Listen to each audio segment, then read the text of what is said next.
तो सर 8 साल जब आप एक ही शो करते हो वो भी क्राइम बेस्ड, जिसमें आपको हर दूसरे एपिसोड में आपको एक नई स्क्रिप्ट मिलती है, एक नए क्राइम के बारे में पता चलता है, जिसमें बहुत सारे वैसे भी हैं जो कि डार्क हैं। कुछ लोग ऐसे भी थे जो कि इससे प्रेरित होके क्राइम्स करने लग गए थे। मैं आई डोंट नो उस पे आपका आपका क्या उस पे टेक है कि यार उस पे देखो यार, अब बड़ी सिंपल सी चीज़ है। हाँ, मैं मजाक में तो उसका जवाब, इस बात का जवाब ऐसे दिया करता था कि भाई अगर किसी ने क्राइम पेट्रोल का एपिसोड देखकर क्राइम किया है तो इसका मतलब उसने आधे में ही छोड़ दिया एपिसोड, वो निकल लिया क्राइम के लिए। तो उसने आधा एपिसोड देखा, अच्छा अच्छा अच्छा ऐसे, और वो उसने कहा टीवी बंद करो निकलते हैं, और क्राइम करने निकल गया और फिर इवेंचुअली पकड़ा गया।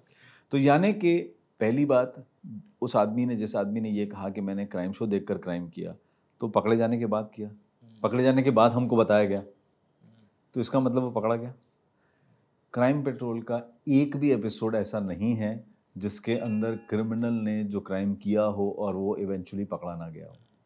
तो मैं हमेशा कहता हूँ मजाक में कि भाई अगर तूने क्राइम शो देखकर प्रेरणा ली है तो पूरा एपिसोड देख लेता, तो तुझे अंत में प्रेरणा मिल जाती कि नहीं भाई मुझे नहीं करना, क्योंकि ये जो है क्राइम में आदमी गलत ही करता है और इवेंचुअली जो है उसका जीवन बर्बाद होता है और वो पकड़ा जाता है। तो ये मेंटल वेलबींग पे आपके इम्पैक्ट करता था कभी? हाँ ज़रूर। और जहाँ तक साल का सवाल है, जैसे मुझे लगता है कि ऐसे बहुत सारे और शोज़ बने और बहुत सारे और एक्टर्स हैं जिन्होंने किसी एक ही पर्टिकुलर शो को 10-10, 15-15 साल भी दिए हैं। हाँ, लेकिन फ़र्क इतना था कि ये एक real crime based, real crimes पे बेस्ड एक शो था। यहाँ बहुत शुरुआत में बहुत ज़्यादा अफेक्ट होता था, और दिमाग भी थोड़ा ज़्यादा शक्की हो जाता था, होता था।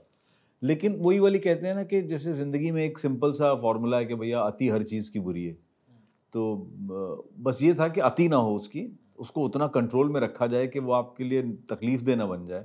लेकिन धीरे-धीरे मैं उसको बैलेंस करना समझ गया और मैंने उसको पॉज़िटिवली लेना शुरू किया ज़िंदगी में, क्योंकि सिर्फ़ क्राइम के केसेस नहीं थे। ऐसे कई क्राइम केसेस आए जहाँ लोगों के घरों में काम करने वाले लोगों के द्वारा ही क्राइम किया गया। तो ऐसे कई केसेस में लगा कि यार इसको अगर ऐसे हैंडल कर लिया जाता तो ये सिचुएशन नहीं होती।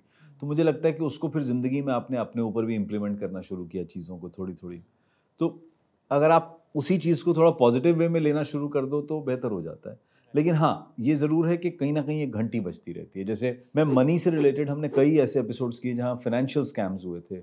आज अगर मुझे कोई बोले कि अनूप सोनी मैं आपको इस पिक्चर में साइन कर रहा हूँ और मैं आपका 10-12 दिन का काम है और मैं आपको 10 करोड़ रुपए दूँगा। मुझे भी लगेगा यार 10 दिन का 10 करोड़ मुझे नहीं मिलता है भाई।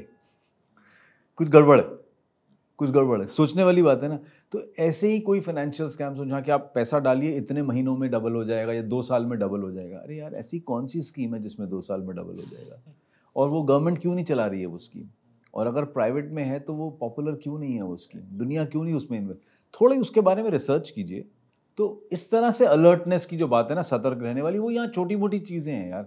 बाकी गलतियाँ तो हम सबसे हो जाती हैं, हम ही कई बार फँस जाते हैं। ऐसा नहीं है कि मैं ये कह रहा हूँ तो ज़िंदगी में मैं कभी कुछ गलत ना कर पाऊँ। लेकिन हाँ, अपनी तो कोशिश यही होगी कि यार अलर्ट रहो, बाकी कभी-कभार चूक गए तो चूक गए। Thank you for watching this full clip और मैं आपसे वादा करता हूं कि इसका फुल पॉडकास्ट भी देख के आपको काफ़ी मजा आने वाला है। Link in the description.